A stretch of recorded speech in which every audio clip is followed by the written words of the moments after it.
Hello all my dear students. Today again we are going to see one more way of solving the question of JEE Advanced 2025. The three methods I think I have already shared. This is the fourth method, and fourth method will be of energy method. So our question is this. We are continuing the same question, and today we are going to see the fourth method, energy method.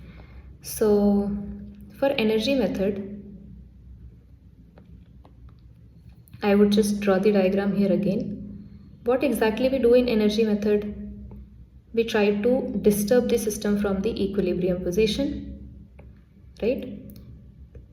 And then in that new position we write the energies. In that equilibrium disturbed position we write the energies. Once you write the energy here, in SHM, energy should remain constant. Energy should not be impacted. It will not be changing. It remains constant, right? So if that is the case, the differentiation of energy with respect to time should be 0. So that is what we are going to use here. This concept you are well aware of. So here, when first we need to find out when it is disturbed at some angle theta, right? I am taking a bigger angle. Actually, we are not displacing it that much. We are just displacing it a little. So in last class also I told you it is displaced such that previously this was the diameter, now this is the same diameter is rotated a little bit. So from here the angle is theta dash. From here the angle is theta. And what is the center to center displacement? X. And the relation between that also I have already told you. X is equal to r theta dash is equal to r minus r theta. So this I have already explained. But just to understand, I am taking it little here so that we get a clarity. So let's say this is x, which will be not r theta. This is the radius. This is r minus r. So this is r minus r theta. And in terms of theta dash, you will have to see take small displacement and observe. So that will become r theta dash. Once this object is somewhere here, let's say it was displaced till this point. In SHM it is displaced with small angle. If it was displaced like this, the spring will be stretched. There will be spring potential energy. Then the center of the disk is lifted by some h. How much h? So how we'll find out? So again, coming back to this only. This is the spring. Spring stretched by how much? X. The center of the disk lifted by how much? So this is r minus r. This is theta. This would be r minus r cos theta. So what will be this part? That will be, this is total r minus r, right? Center to center distance. This is total r minus r, and this is r minus r cos theta. So this will become r minus r 1 minus cos theta. Like we used to have r into 1 minus cos theta. Here it is r minus r into 1 minus cos theta. That will be causing the gravitational potential energy mg r minus r 1 minus cos theta, right? Apart from that, it is also rotating and translating to v and omega, or it is basically pure rolling. In pure rolling, how do we write energy? Half m v of center of mass square plus half I about center of mass omega square, right? This is how we write. But if you know this entire combination, we can write like this, where n for ring it is 1, for disk it is half, for solid sphere 2 by 5, for a hollow sphere 2 by 3. So when you add these two energy, you can reduce it in this form. So now I'll be writing all the energies and then we'll differentiate it. So here you can observe energies are half kx square mg r minus r 1 minus cos theta, half mv square, half I omega dash square. Omega dash, why omega dash? Because I am talking about the rotation of the object. Rotation of the object means not seen from the center of the ring and all.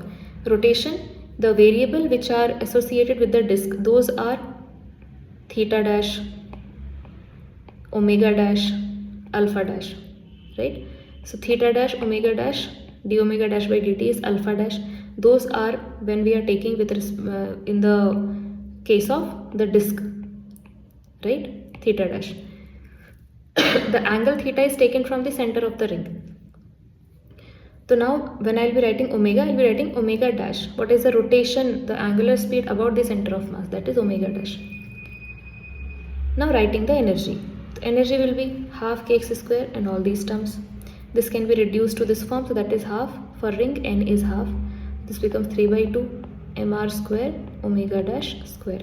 Now I have to differentiate it. So I'll be differentiating it and equating it to 0.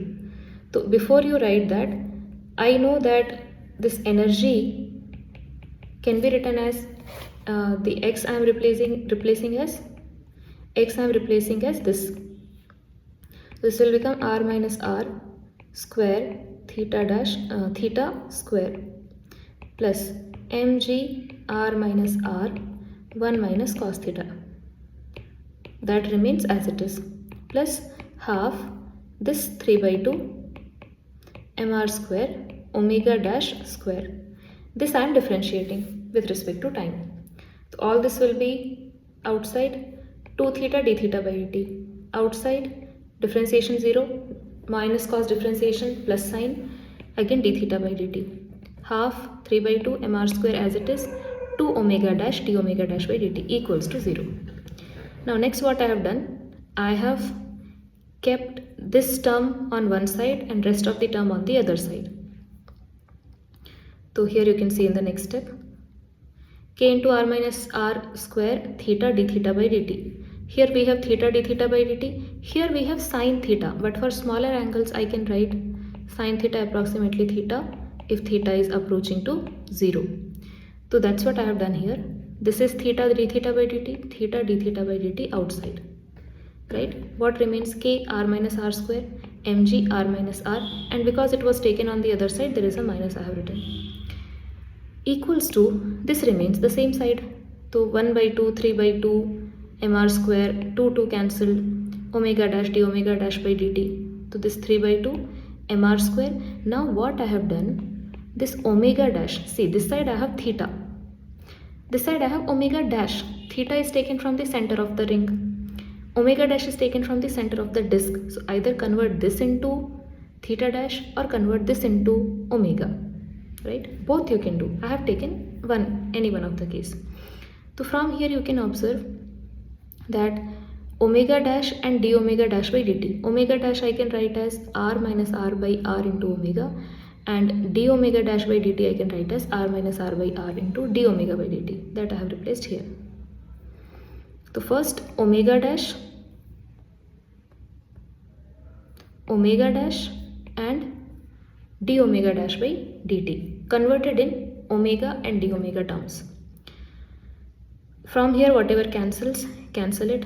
So d theta by dt is basically omega, because theta is taken from those variables theta, omega, alpha, theta dash, omega dash, alpha dash.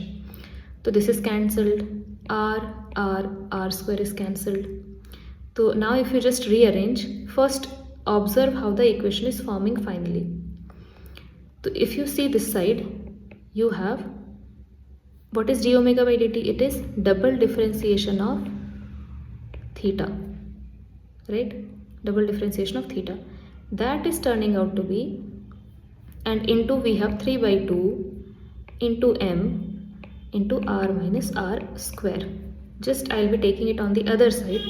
So r minus, here we have minus k r minus r square plus mg r minus r whole thing into theta.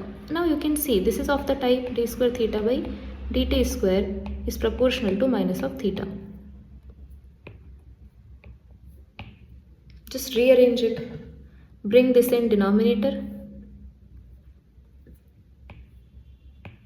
Then this term becomes omega for you. Clear? So if you will be simplifying, again you will be getting this answer. Now that simplification you can very easily do. Let's not extend the video unnecessarily. Alright? So if you are having any doubt, you can keep it in comments.